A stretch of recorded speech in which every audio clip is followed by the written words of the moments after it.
It's the year 1999. School was out for the summer, and after enjoying a warm evening outside with the neighborhood friends, I was called back to my home.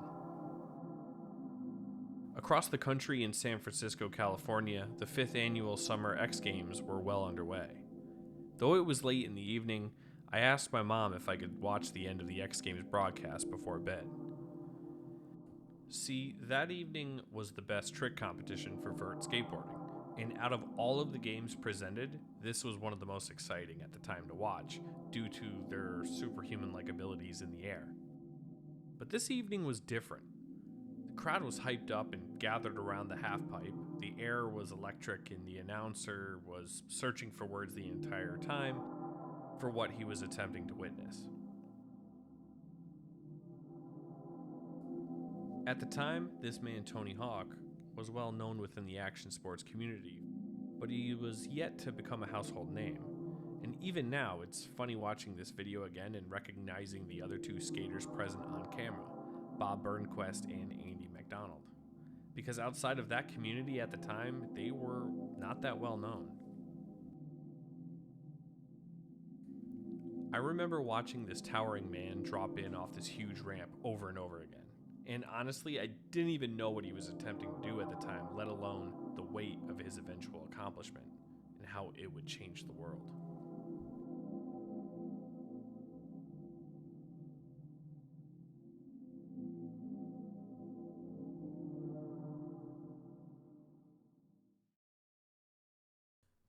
The shift the next day was almost instantaneous. I remember hanging out with my father on the couch the next morning while he was drinking his coffee before leaving for work, and it was all over the news and sports television.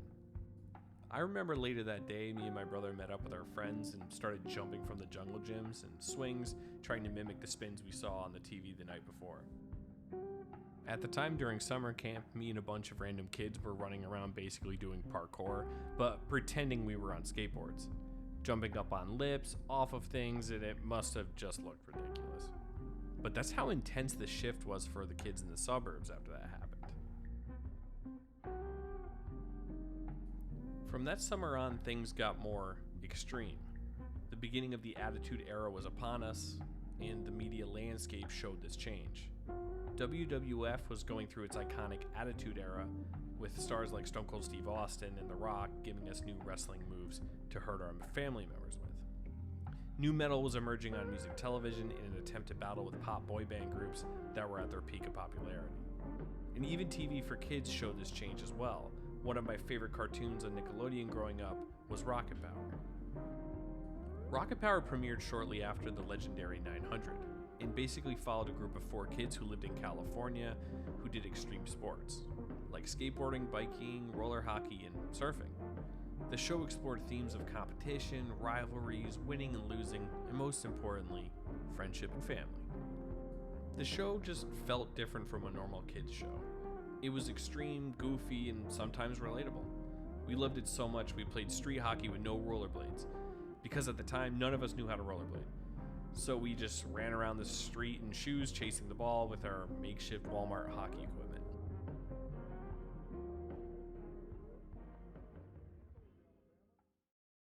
In August of 1999, just 2 months after the fabled 900, Activision announced that a Tony Hawk game was being released in late September of that year. Activision, after seeing a rising market in action sport games, decided to try giving a skateboarding simulator a fair shot. But Tony Hawk Pro Skater was not the first 3D skateboarding game. That title goes to an arcade game named Top Skater, released in arcades in 1997. And even EA had a skating game 1 year before THPS, with the release of Street Skater in 1998. And though this is my first time hearing about these two titles, you can definitely see and hear the influence these games had on Tony Hawk Pro Skater during its development. After development with another team failed, Activision approached Neversoft, a California-based game developer that is now present-day Infinity Ward, and had them work on the game beginning in 1998. The team was influenced by the previously mentioned arcade game Top Skater and real-life skaters. They created their own levels rather than using pre-existing real-world locations, and added in everything that a skate utopia would need. As development continued, Neversoft wanted to incorporate a real professional skater and approached Mr. Hawk. Tony loved what the team had created so far and agreed to let them use his name and got involved in the production as well, after chiseling out a lucrative contract. Demo versions of the game were featured in PlayStation Underground's Jam-Packed Summer '99 compilation CD, and a CD was included with Pizza Hut takeout orders featuring the game as well.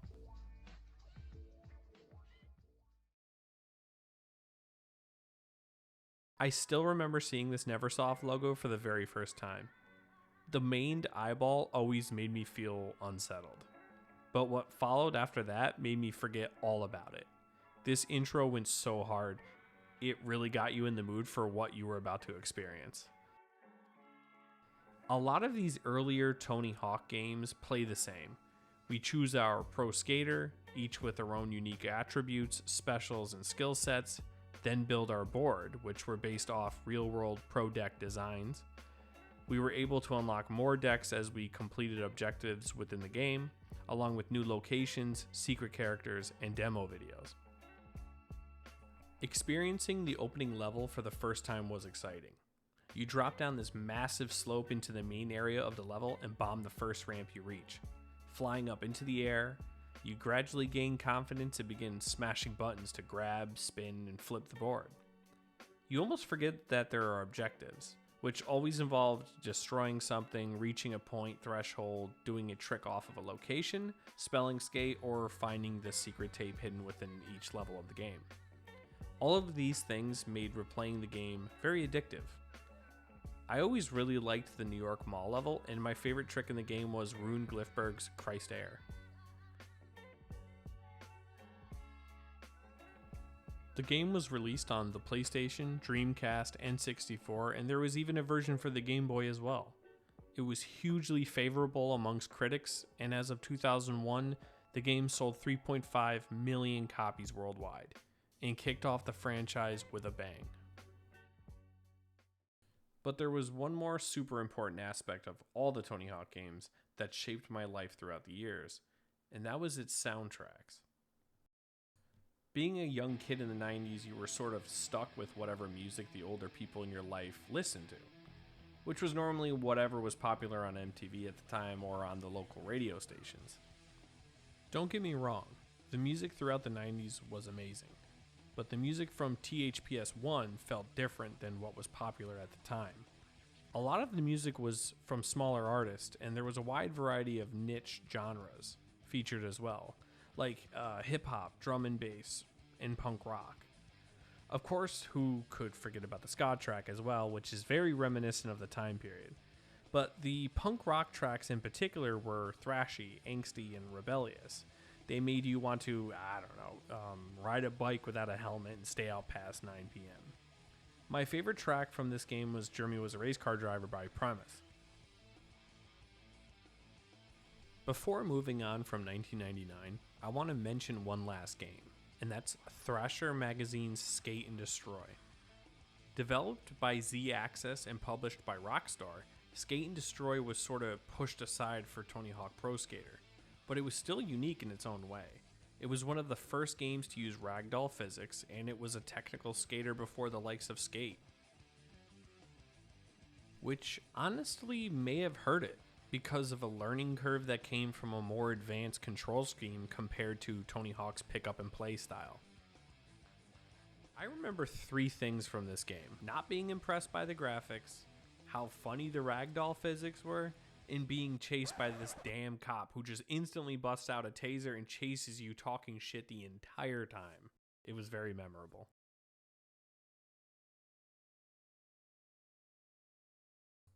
As we approached the new millennium, I remember we had a Walmart skateboard that got abused pretty good. We rode mostly on flatland and luged down hills. Believe it or not, skating was actually tough. We learned that pretty quickly. But there was some great merchandise that came out around this time.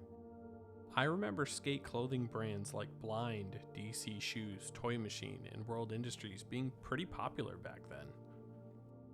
It was around this time that we got our first tech decks from Toys R Us. They were these sick miniature skateboards for your fingers with graphics based off of real manufactured decks. They had a ton of customizability, and I remember me and my friends breaking them out when the teachers weren't looking and just throwing them back in our pockets before they turned around. It was the ultimate ADD tool for school.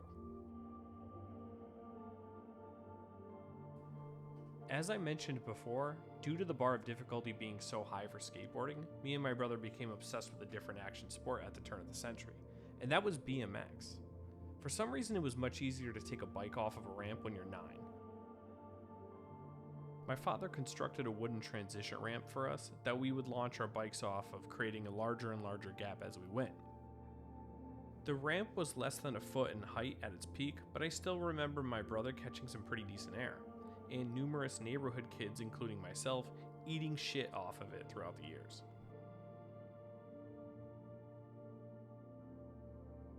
What was unique about the success of Tony Hawk Pro Skater 1 was you had a bunch of other gaming companies trying to copy Activision's success, like Acclaim in 2000, with the release of Dave Mirra Freestyle BMX.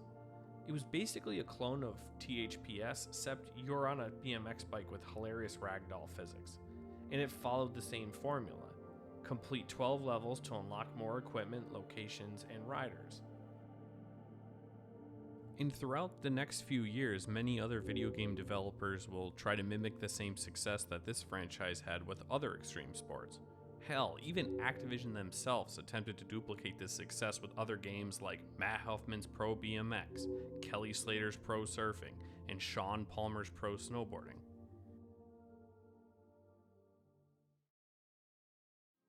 After the success of the first Tony Hawk game, Neversoft got right to work hiring new programmers and designers for the sequel. The game made its first public appearance in 2000 at Electronic Entertainment Expo as a non-playable demo, and then later a playable demo was integrated into the jam-packed Summer 2K demo CD, released by PlayStation Underground. The game was finally released in September of 2000, and I remember getting it for Christmas that same year.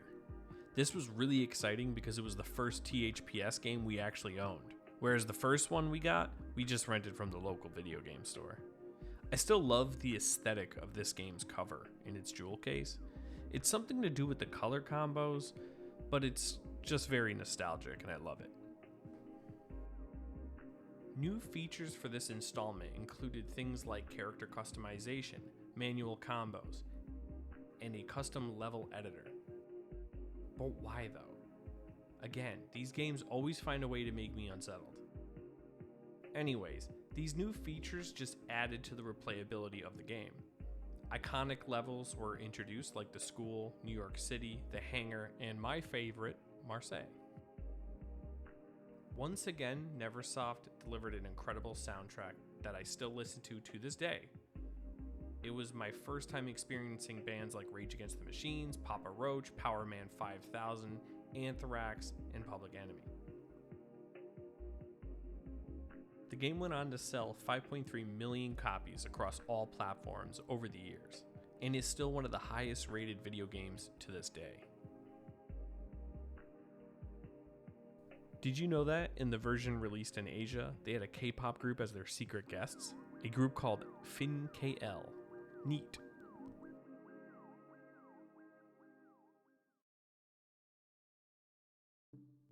As the early 2000s continued, skateboarding and the extreme sports subcultures continued to grow into mainstream media more and more, due in large part to the rise in popularity of the X Games, the Tony Hawk Pro Skater series, and the extreme sport gaming franchises it had influenced. By this point, pro skaters were heavily marketable to skate brands, particularly in the footwear retail sector. This would allow brands and pro skaters to team up and sell signature pro-backed designed shoes to the skateboard industry's newly found 10 million skaters during the first half of the early 2000s. My brother was a DC shoe kid and I was an audio shoe kid. These athletes, who some had larger-than-life personalities, began showing up on cable TV regularly. They were as big as pop stars, and honestly, they were getting paid like it too. But it's one of these personalities that came to prominence in 2003 that I would like to speak about next. Out in the middle of nowhere, Pennsylvania, a pro skater that went by the name Bam Margera got his own TV show on MTV titled Viva La Bam. At the time, Bam rose to fame for his incredible skating talent, his groundbreaking skate and extreme stunt videos, and thanks to his involvement in the hit MTV show Jackass. Bam was the man MTV needed for this new reality TV culture that was on the rise. I remember watching the first couple seasons of this show pretty religiously. I remember watching the first episode where they turn his parents' house into a skate park, indoor and outdoor, and I always loved that they would mess with Bam's dad in the middle of the night. I thought that was pretty damn great.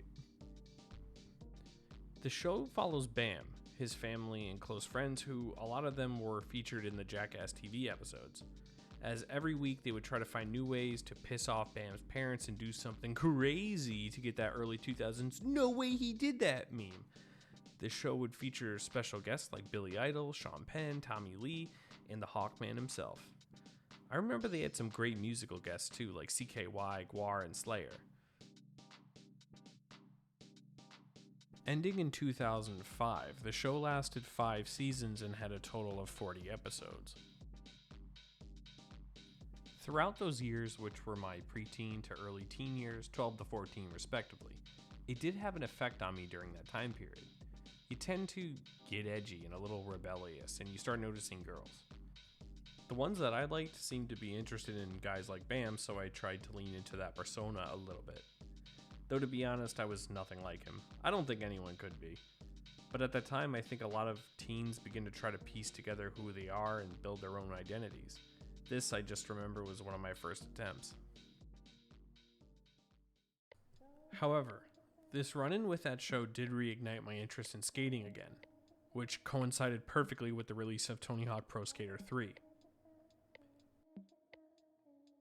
Pro Skater 3's history is pretty interesting. It was a cross-console generational game that released both on PS1 and PS2, and it happened to be the last game in America to release for the N64, which ended its production a few months before. But it was also a launch title for the new Nintendo GameCube. The newer console generation games got critically high reviews and is largely considered one of the best video games ever made by Metacritic. It boasted damn near perfect scores all around. It was around 2003 when we finally received a copy of Tony Hawk Pro Skater 3 for the PS2. This game I'd say I'm most nostalgic for, probably because this was the one I played the most. I loved how the skate shop was the main menu, and the shop employee would react differently to some of the characters in the selection screen. And I loved how the VHS tapes were used as the level selection. I still remember my first impressions of the game pretty well. I remember being amazed at how far the graphics came and how good the tricks looked.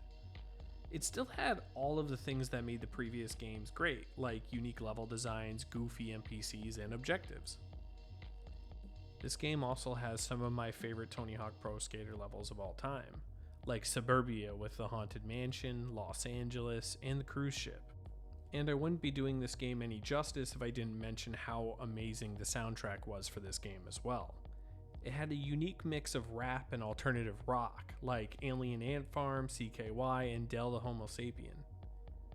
Beating the game and collecting certain items unlocked secret characters like Darth Maul, Wolverine, and Demoness.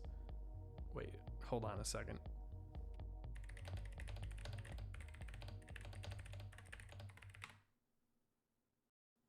Yep, that tracks.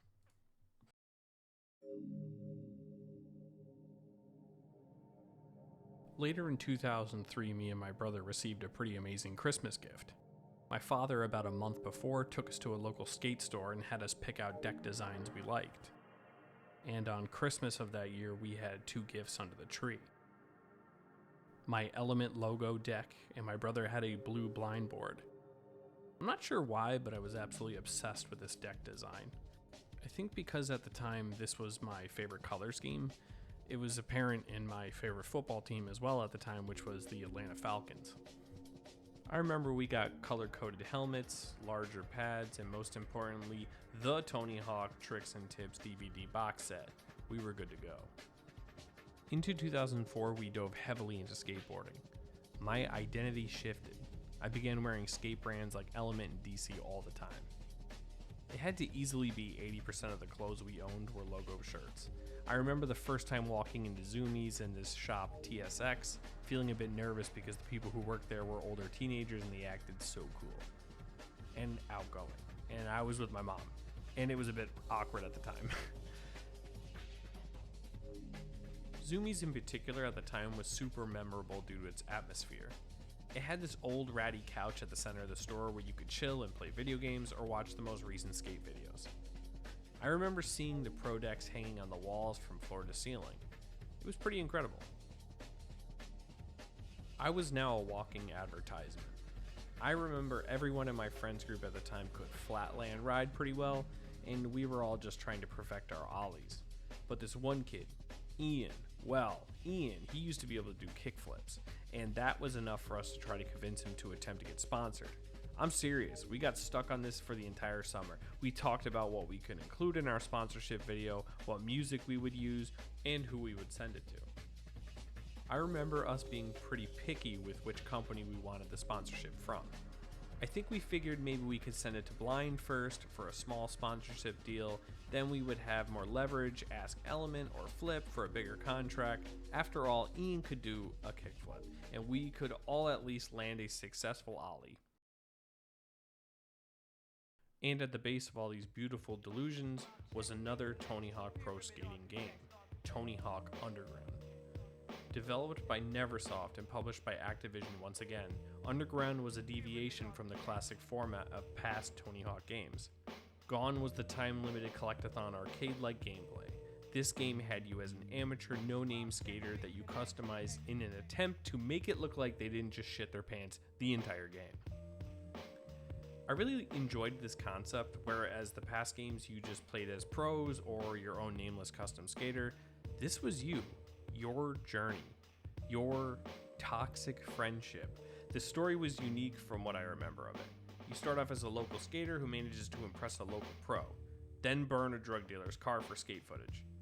And this is a reoccurring issue in this game, where one of the greatest video game antagonists ever made, Eric Sparrow, will screw you at every chance he gets, even at one point landing you in a Russian prison. Listen, when it comes to video games' greatest villains, you got Sephiroth, you got Ganondorf, and you got Eric Sparrow. Anyways, the story allows you to prove yourself from starting off as a grassroots skater to amateur skate champion and then signing that big sponsorship deal. I always really liked how each company would provide promo videos featuring real life footage of pro skaters in an attempt to entice you to join their team. And I always chose Element because I was an Element simp at the time. I enjoyed how this game painted a highly fantasized version of what it would be like to create a name for yourself in the skate community. And at the time, that was really motivating. Before moving on, I want to touch on the music again.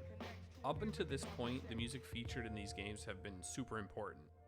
Yearly franchise games like Tony Hawk, Need for Speed, and the other EA Sports yearly titles allowed for us to discover new music that was not played on the radio or on music television. I bet you this form of marketing through integration was successful for a lot of smaller artists that were featured on these games in terms of being discovered widely. I remember purchasing entire CDs just for one or two songs because they were on a game I was playing at the time. And with the creation of iTunes, we would just put together all of our favorite tracks from these games into one playlist and listen to them on the iPods throughout the day. Some of my favorite tracks and artists from Underground were Iron Galaxy by Cannibal Ox, Phantom by Mr. Life, Nas, Mastodon, and Queens of the Stone Age.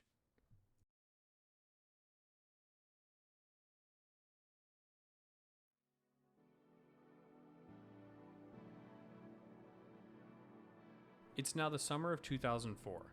Me and my brother are charged up on dreams of having a skateboard career thanks to Tony Hawk's Underground.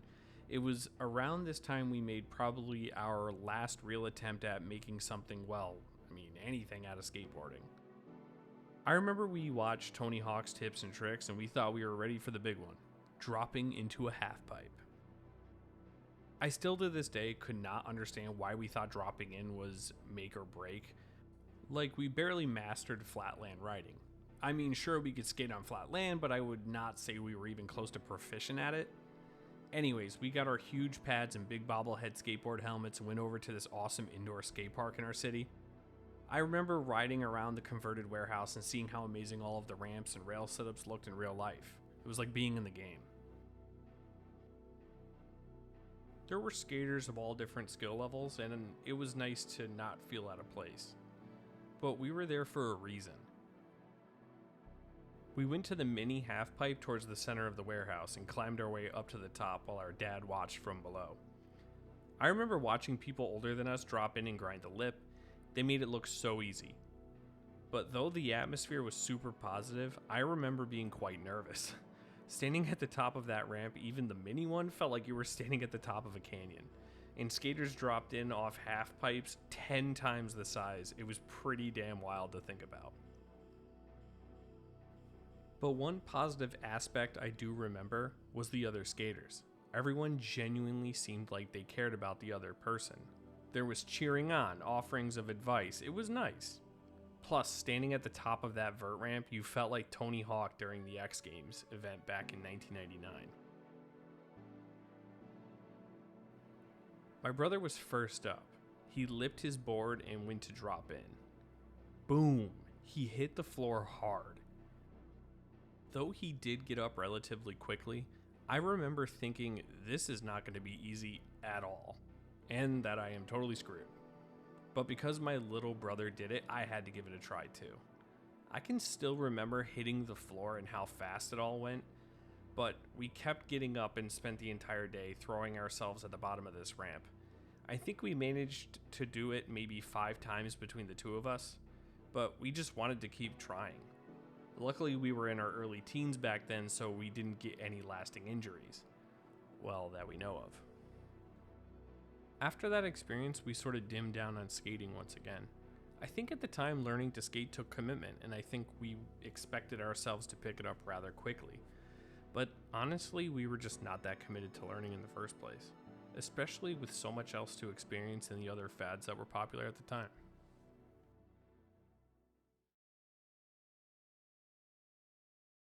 Later that year, the next installment of the Tony Hawk franchise arrived in the form of Tony Hawk Underground 2. Released in 2004 for the PS2, Xbox, GameCube, Game Boy Advance, and the PC, this was the 6th installment in the franchise. And honestly, while writing this script, my memory of this game and American Wasteland sort of blended together until I refamiliarized myself with the plots and gameplay. But after re-interacting with this game after so many years, I remember playing the hell out of it, actually. And I have to hand it to the franchise's producers.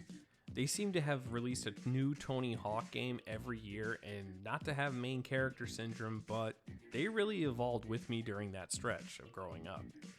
You see, at the time I was entering high school and I was still working on my identity, and for some reason I still thought I was a skateboarder or maybe some sort of proto-action sportsman.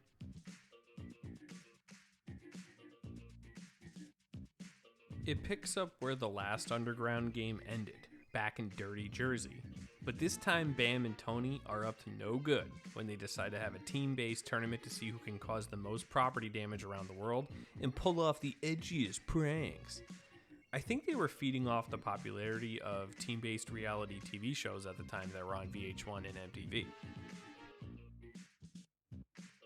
That being said, I still remember this game being a ton of fun. Each level had a unique character to unlock and play as, like Paulie Bring It On Bitch Ryan, Jesse James, Phil Margera, and our boy Shrek. Its secret locations offered some interesting finds as well, like an early internet meme. If nothing else, the game acts as a great timepiece.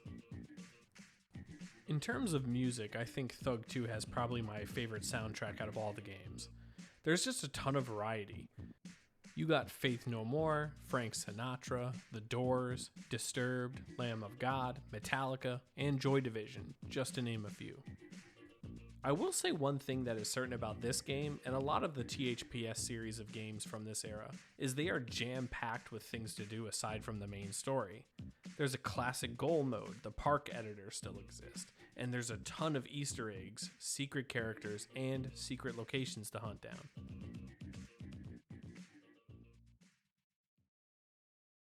By 2005, after Thug 2's release, action sports and skateboarding in particular reached full capacity. It was everywhere, and it began to feel overplayed.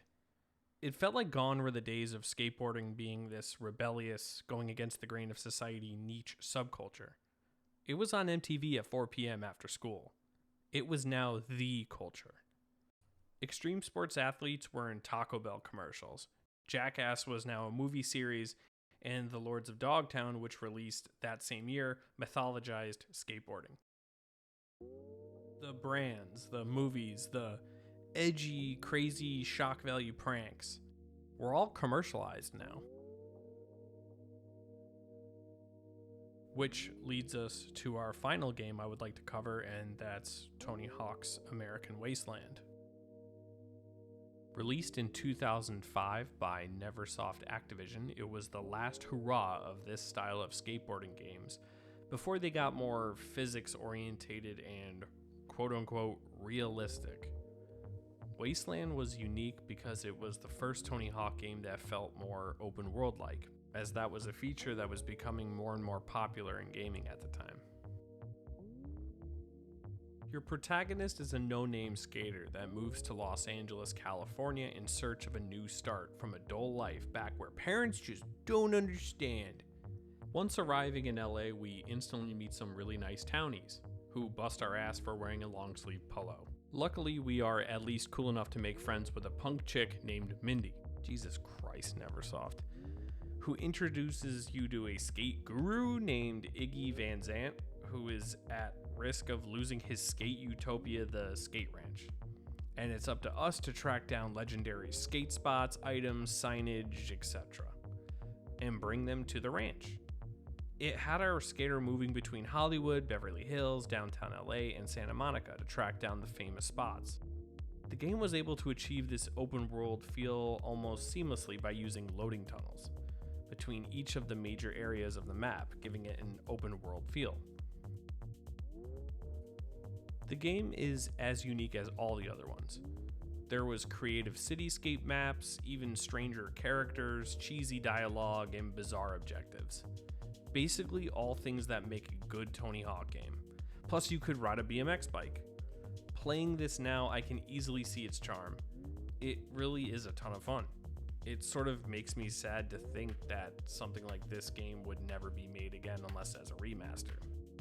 The game is loaded with anti-establishment, anti-corpo rhetoric, very cool, very hip, but honestly for the time period this game was made in, it makes sense. By 2005, the skating subculture was very popular and saw wide mainstream commercialization. The skater punk was in through fashion, music, TV. The industry in 2005 was estimated to contribute $1.4 billion in retail sales. Most of that was in shoes and clothes. But Neversoft saw this rising trend of corporate influence and formed a modern-day anti-establishment narrative within the game. Having the characters get back to discovering the roots of skating and individuality and style. Then selling the game for $50 upon release.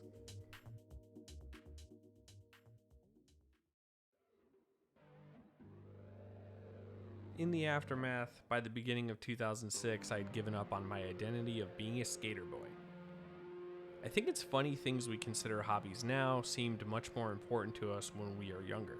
We tend to attach to them and make them a part of our identities. I think what we like as young people and how much we get into that thing allows us some control and individuality in our parent and school controlled lives.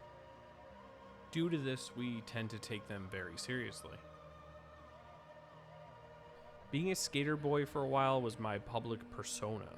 As an early teen, I wore the clothes, consumed the media, and I acted out. But to be honest, I was a poser. At least I used to think that way. Because at the time, I was just coming to grips with who I was and building myself. I think that's the funny thing about trends and hobbies.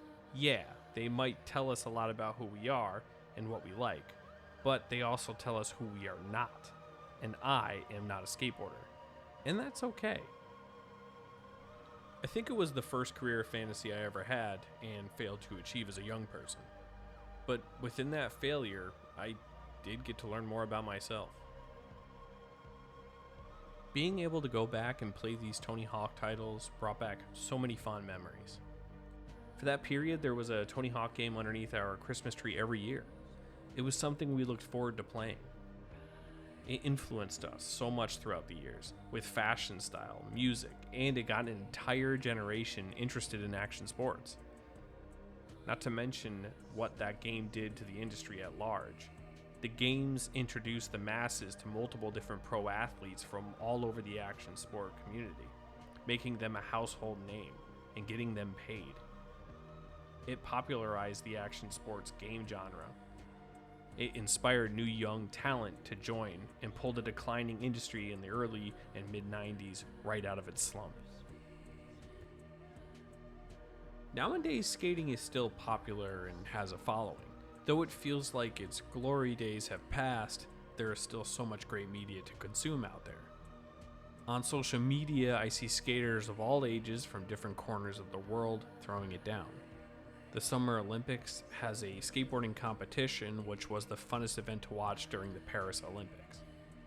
It's still so impressive to see boundaries of what skaters can do being pushed constantly. Getting into it seems way more accessible nowadays as well. Decks appear to be as expensive as they were back then, which is either good or bad. And the sheer variety of skateboarding types allows for varying experiences. Not to mention, I've lost track of the amount of free public skate parks I've seen pop up even around me in the last decade. That was unheard of 20 years ago. As for me, I'll stick to spectating and playing these games. They still have a large following online. You can spend hours watching Easter egg discovery videos, speedruns, or playing one of the lovingly crafted fan mods. And in late 2020, the developer Vicarious Vision remastered Tony Hawk's Pro Skater 1 and 2. And let me tell you, it was perfect, down to every minute detail. I loved it. The team at Vicarious Vision did a perfect job capturing the classic feel, including all of its original music, locations, etc., while adding in some modern flair as well. And it was like $40 on release, which was so cool, especially nowadays where video game companies don't seem to care about the consumer all that much at all. But what's even more exciting is the release of Tony Hawk Pro Skater 3 and 4 Remaster, coming in early July of 2025. I can only hope the development team sticks to Vicarious Vision's original vision for these games and do it right. Editor VFM here. While I was finishing up this video, Tony Hawk Pro Skater 3 and 4 Remake was released. I just want to say it's quite the downgrade from the previous remake. The first remake you can tell was baked with love, time, and respect to the originals. This one feels more like a cash grab. Don't get me wrong, it's still so much fun to play and the levels look absolutely amazing. Like, look at my Suburbia. But I don't know, they got like licensing to half the songs from the original two games and then filled the rest of the track list with whatever they could find, which was a huge downgrade from the first. And what the hell is the deal with the limited brands? Like, no Element or like even Quicksilver. I'm sure it has something to do with each pro skater sponsorship branding and maybe they couldn't get the licensing, but like Remake 1 and 2 had them. They sort of deballed the games too. They took the sort of edgy, goofy stuff like, I don't know, this man pissing and changing up the zoo level in 4 completely. And having all the NPCs in the game talk to you like you're a child. But the biggest crime of all, they got rid of her. Friends, thank you so much for being here. It means so much to me having you guys relive these past glory days with me. Please leave a comment below telling me your favorite memory with the Tony Hawk Pro Skater series. Maybe your favorite mission, objective, or soundtrack. Or maybe how it motivated you to get into skating. I'd love to hear about it. If you enjoy what I do here on this channel, please consider giving this video a like and subscribing because I have way more on the way. Until the next one, take care of yourselves.